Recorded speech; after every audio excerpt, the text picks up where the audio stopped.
Be me. My name is Helen. I'm almost 60 years old. I'm not the kind of person who uses sites like this. My world has always been one of community meetings, printed newsletters and phone calls. But the world I knew is gone, and I don't know where else to turn to tell this story. I need to write it down, to put it out there, so I can try to understand it myself. This all started a few months ago, on a Tuesday, I think. I was sitting at my kitchen table, staring at a stack of papers I'd printed out. They were bank statements, my daughter's bank statements. And as I looked at the numbers, I felt this cold, heavy feeling in my chest. It was the feeling of watching something you built over a lifetime get systematically dismantled and set on fire. To understand, you have to know who I was, who I still thought I was until recently. In the 80s, I was what you'd call an activist. Not the kind you see today, just shouting into a camera. We organized.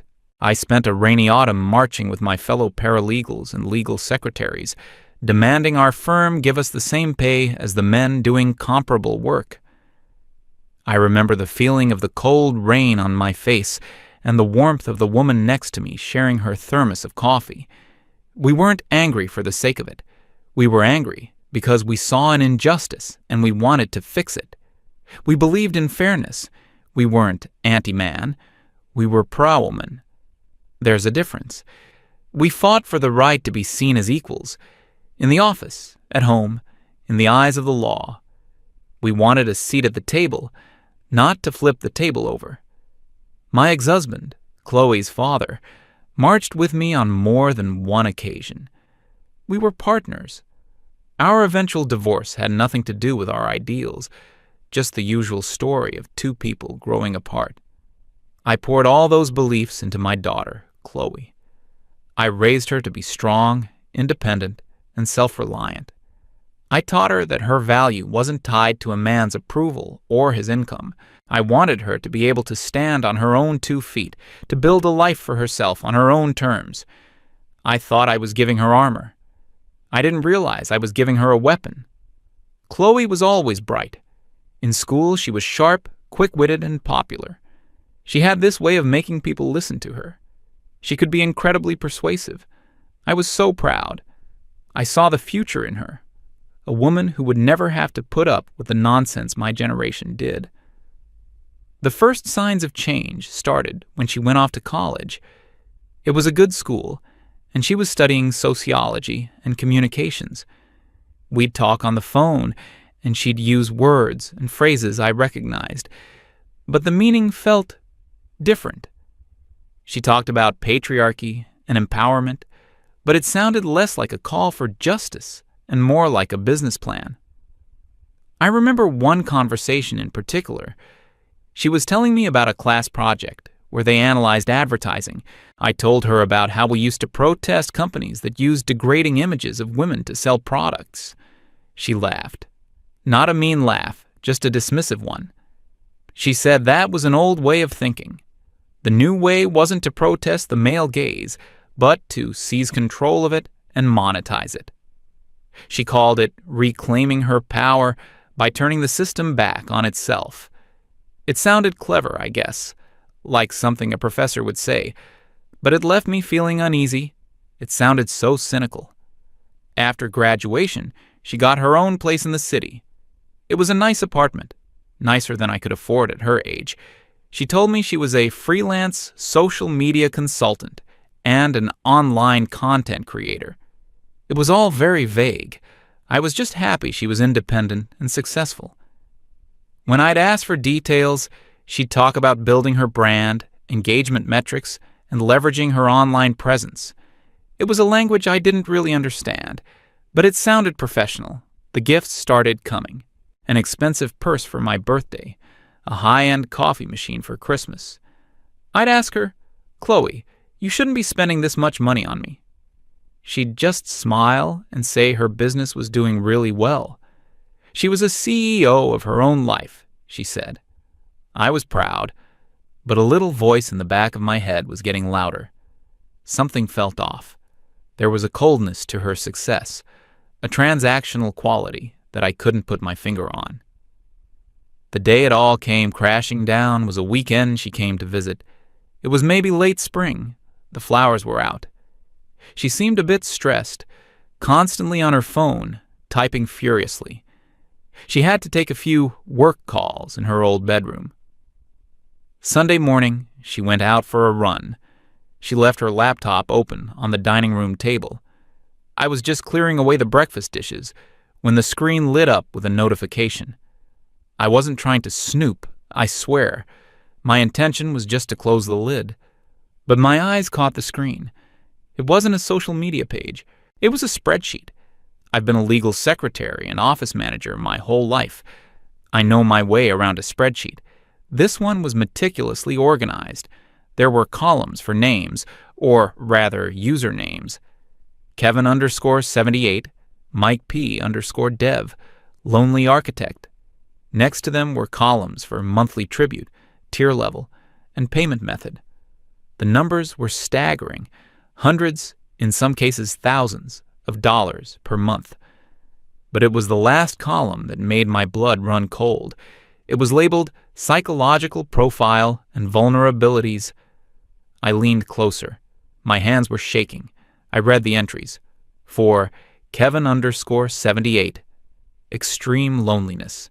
Recently divorced, wife cheated, low self-esteem, craves female validation, responds well to good boy praise, weakness, his dog Buster, mention Buster to build rapport. For Mike P_dev, nice guy complex, believes he's unappreciated, hates corporate culture, responds to anti-establishment, and you're not like the other guy's narratives. Weakness, intellectual insecurity. Compliment his big brain. It went on and on. Dozens of men, each one dissected and cataloged not as a person, but as a collection of weaknesses to be exploited. It was a predator's playbook. I felt dizzy. I had to sit down. I used the trackpad to look around the desktop. There were folders. One was called GFE Scripts. I opened it. It was full of documents with titles like Caring GF Conversation Tier 3, Argument and Makeup Script Tier 4, and Future Pacing Conversation, Vegas Trip. They were word-for-word scripts for her to perform, to create a completely fake sense of intimacy and connection. Another folder was Tribute Incentives. It detailed what each man would unlock at different payment levels. $100 a month got you a personalized good morning text. $500 got you a weekly emotional check-in call. For $2,000, she would pretend to be your girlfriend online, commenting on your posts and defending you in arguments. This wasn't content creation. This was a sophisticated emotional manipulation scheme designed to prey on lonely and vulnerable men. The empowerment she talked about was the power to drain a man's bank account by selling him a fantasy. I must have sat there for an hour just clicking through files, each one making me feel sicker than the last. The sheer scale of it, the cold, calculated cruelty. These weren't just usernames on a screen. They were people with jobs, families, and feelings. And my daughter was treating them like oil wells to be pumped dry. I found the chat logs she had with another girl, another creator. They were laughing. They shared tips on how to maximize tribute velocity from new clients. They called the men pay pigs and simps and walking ATMs. They joked about one man who sold his comic book collection to stay in Chloe's top tier. My daughter had replied with 3 laughing emojis. The woman I raised, the girl I taught to fight for justice and respect, was laughing at someone's desperation. When Chloe got back from her run, flushed and happy, she found me at the table. She saw the laptop screen and her smile vanished. For a second, just a second, I saw a flash of panic in her eyes. Then it was gone, replaced by a calm, hard mask. She didn't say anything. She just walked over, closed the laptop lid slowly, and sat down opposite me. I didn't know what to say. I started with, "Chloe, What is this? She took a deep breath. It's my business, Mom. This isn't a business, I said, my voice trembling. This is cruel. You're lying to these people. You're taking advantage of them. And that's when she gave me the speech. It was smooth, rehearsed, like she'd been practicing it in her head for years. She told me it was no different than any other business. She was providing a service, and her clients were willing customers. She said they were all adults who were making their own choices. I tried to argue. I told her about the men I'd helped over the years at the women's shelter. The good ones, the husbands and fathers who were victims of circumstance, who were just trying their best. I told her that equality means seeing the humanity in everyone, not just using their weaknesses against them. She just shook her head. You don't get it, Mom. The world isn't fair. You fought for your little slice of fairness, and what did it get you? A part-time job at a nonprofit and a tiny apartment. I'm playing the game as it's played now. Men have held all the power for centuries. Financial power, social power. Now the tables are turning. I'm just using the tools available to me. It's empowerment. Empowerment? I was almost shouting now. How is it empowering to build your success on someone else's pain, on the loneliness of a man who just wants someone to talk to about his dog? She looked at me, and her eyes were completely cold. It was like looking at a stranger. That's his problem, not mine. If he's willing to pay for a fantasy because his real life is empty, that's a market opportunity. I'm a businesswoman. I'm capitalizing on a market inefficiency. You should be proud. I wasn't proud.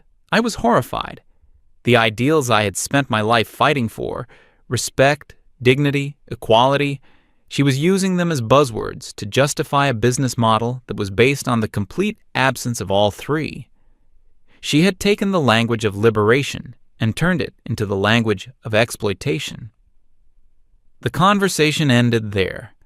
There was nothing left to say. A huge, silent chasm had opened up between us right there at the dining room table. She packed her bag and left a few hours later. The hug she gave me at the door was brief and stiff. For days I couldn't function. I felt like a failure, not just as a mother, but as a feminist, as a believer in the cause I had dedicated my life to. I looked at the old photos on my mantelpiece. Me at a protest, me with my friends from the shelter, a smiling Chloe in her graduation gown. It all felt like a lie. I realized I couldn't just let it go.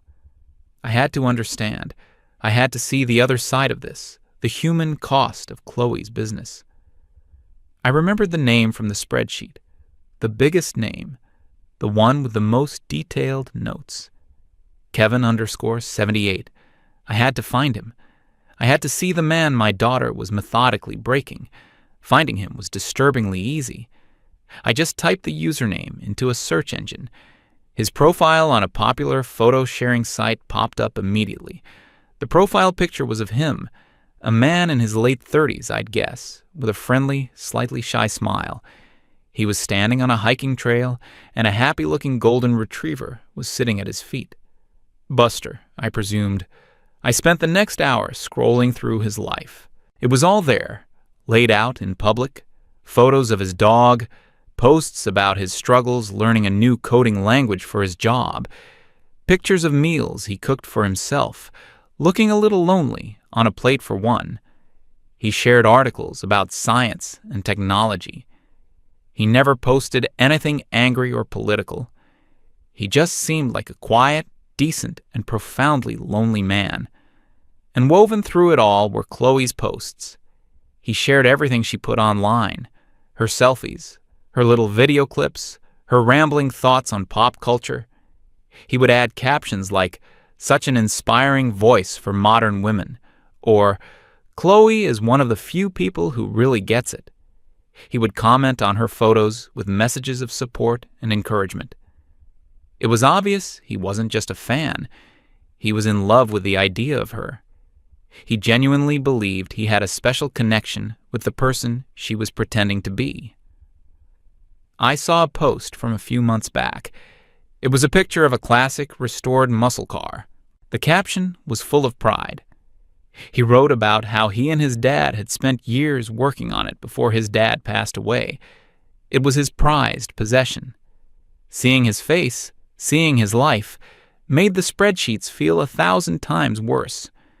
This wasn't a faceless client in a business transaction. This was a real person with a history and feelings. My daughter was systematically draining the life and resources out of this man, and he was thanking her for it. He thought he was supporting an artist, an entrepreneur. He had no idea he was the mark in a long con. I felt this desperate need to talk to someone who might understand. Not a therapist, but someone who was there with me, back in the beginning. I called Judith. Judith and I had known each other for 40 years. We met stuffing envelopes for a political campaign in our early 20s. She became a lawyer, a fierce one, specializing in family law. We'd seen each other through marriages, divorces, and raising our kids. If anyone understood the ideals we fought for, it was her. We met for coffee at a little place we used to go to. I told her everything. I didn't hold back. I told her about the OnlyFans, the spreadsheets, the scripts, the manipulation. I told her about Kevin and his dog. When I finished, I felt exhausted and ashamed, like I was confessing my daughter's sins as my own. Judith just listened, stirring her coffee slowly. She wasn't shocked. That was the most terrifying part. She just looked tired. When I was done, she put her spoon down and looked me straight in the eye. She said that she sees this every single day in her practice. Not the online part, maybe, but the sentiment behind it. She told me about the young women in divorce proceedings who openly state they see marriage as a financial stepping stone. She talked about the complete and total lack of empathy she sees, the view that men are not partners, but resources to be managed and eventually liquidated. She said something that has been stuck in my head ever since. She told me, "Helen, we marched for equality. We wanted a partnership. We wanted to be seen as capable and whole. What they want is power. They want control.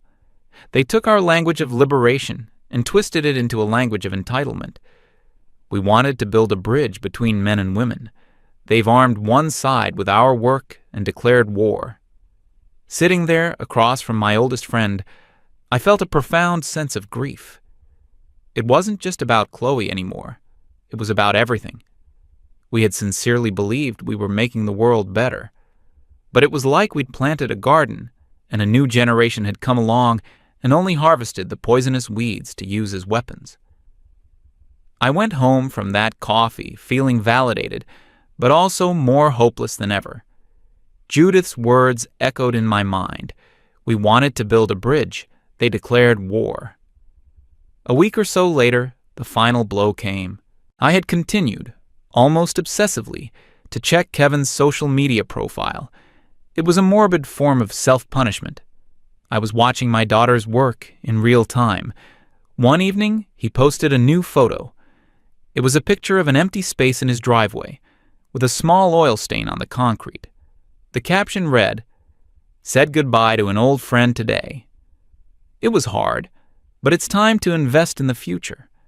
Poured the proceeds into supporting an amazing creator who was building her own empire.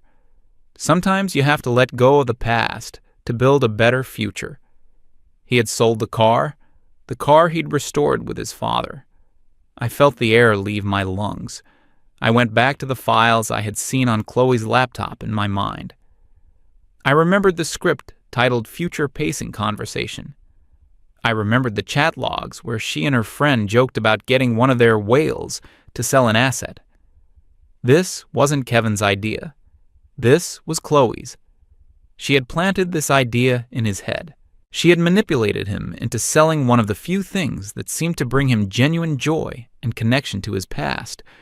All so she could have more money. That was it. That was the line.